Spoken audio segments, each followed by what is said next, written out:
Bonjour, cette vidéo a pour but de vous montrer comment trouver la règle d'une fonction tangente.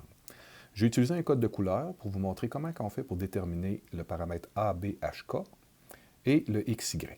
Donc maintenant, le H, ça représente le X du point d'inflexion, le K, le Y du point d'inflexion, XY va être un point qui appartient à la courbe, qui n'est pas un point d'inflexion. Donc, on va se trouver un point où le X va être l'abscisse d'un point quelconque et le Y l'ordonnée d'un point quelconque. Comment je vais faire pour trouver le B? On va utiliser la formule de la période et dans le cas de la tangente, c'est pi sur B. Et pour trouver le R, ça va être par substitution de valeurs du H, du K, du X, du Y et du B. Maintenant, exemple numéro 1.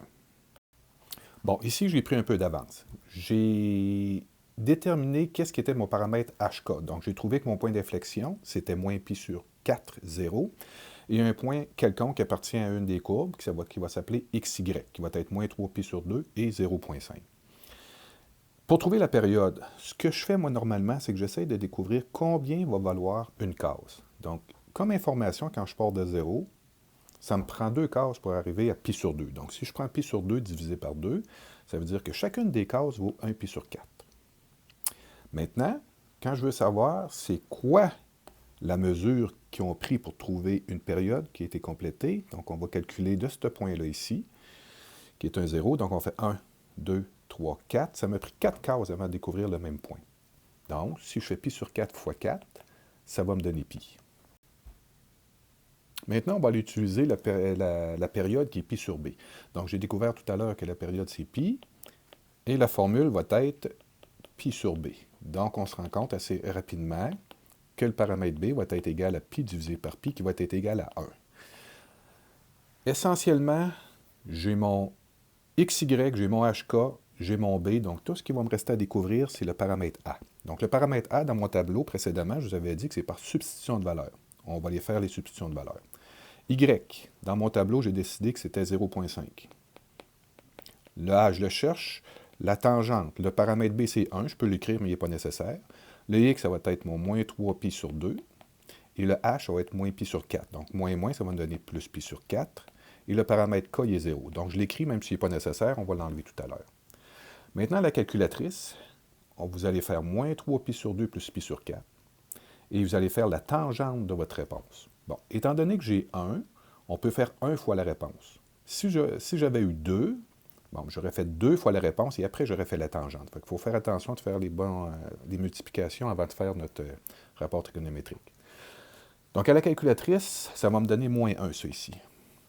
Ça veut dire que 0,5 va être égal à moins 1. Puis là, je n'écris pas le 0. Ce n'est pas nécessaire. Donc, ça prend une seconde pour se rendre compte que le paramètre A va être 0,5 divisé par moins 1, moins 0,5. C'est terminé. J'ai tout ce qu'il faut pour écrire ma règle. Donc, ma règle, on va peut-être écrire, ce serait bien d'écrire f de x vu qu'on est dans les fonctions. Le paramètre A, moins 0,5, c'est une tangente. Le paramètre B, c'est 1. Vous pouvez l'écrire, mais ce n'est pas nécessaire. X moins h, et mon h, j'ai déterminé que c'était moins pi sur 4. Ça va devenir plus pi sur 4. Et on peut mettre 0 si vous voulez, mais ce n'est pas nécessaire non plus. Donc, réponse finale, f de x égale moins 0,5, tangente, entre parenthèses, x plus pi sur 4. Bon, exemple numéro 2. Ici aussi, j'ai pris de l'avance. Donc là, j'ai déterminé mon point XY, 0,75, 2,5, et mon HK, qui est mon point d'inflexion, 0,5, 0,5. Là, en regardant mon graphique, je me rends compte qu'une case vaut 0,5. Maintenant, pour connaître la période, ce qui peut être aussi pratique, c'est de faire la distance entre deux asymptotes. Si on fait la distance entre deux asymptotes, ça va nous donner la période. Donc, si je me rends compte que la distance est de 2 cases, ce qui veut dire que je vais avoir une période de 1. Donc, je m'en vais utiliser ma formule, P égale pi sur B. Donc, je sais que la période est 1 pi sur B, ce qui veut dire que mon paramètre B va être pi divisé par 1, qui va donner pi. Alors, je vais commencer à faire mes substitutions de valeurs, parce que là, je connais H, je connais K, je connais XY, je connais B. Il me reste à découvrir le fameux paramètre A.